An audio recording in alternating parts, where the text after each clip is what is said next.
كلمتين على الطريق.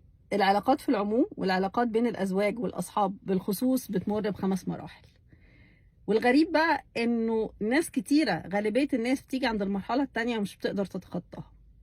المرحلة الأولى وهي مرحلة شهر العسل، مرحلة القلوب الحمراء دي اللي بتطلع من العينين، شايفين كل حاجة وردية، شايفين مفيش ريد فلاجز، بتختفي الريد فلاجز، شايفين الحاجات اللي احنا شبه بعض فيها، مش شايفين الاختلافات خالص، الكيمياء بينا عالية جدا جدا. المرحلة التانية ودي مرحلة صراع القوة، بنفضل بقى في المرحلة دي نصارع في بعض ونشوف مين هياخد أكبر حتة من التورتة. الاختلافات بتبان، الحاجات اللي أنا كنت بتقبلها قبل كده وشايفاها صغيرة بقيت أحطها تحت عدسة مكبرة قد كده وأشوفها كبيرة. وبعدين ببدأ أبص على الاختلافات وبعدين ببدأ أنتقد. ناس كتيرة قوي بتفضل ستك في المرحلة دي، أو بتفضل في الحتة دي مش بتقدر تتخطاها، أو في المرحلة دي مش بتقدر تتخطاها لفترة طويلة قوي، ممكن طول عمرهم.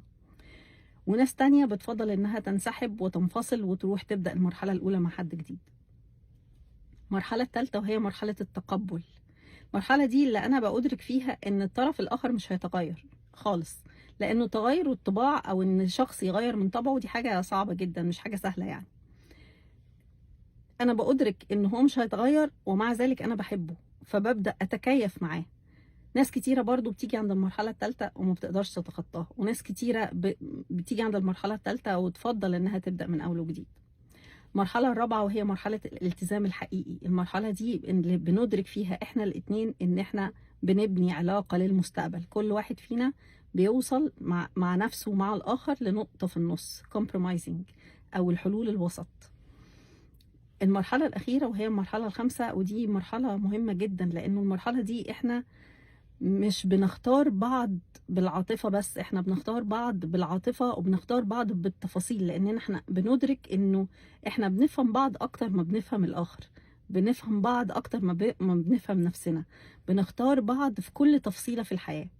وهي دي العلاقات اللي بتكمل، وهي دي العلاقات المستمرة. الاختلافات بين الناس هتفضل موجودة، والعلاقات حاجة مش سهلة، حاجة محتاجة مجهود حقيقي.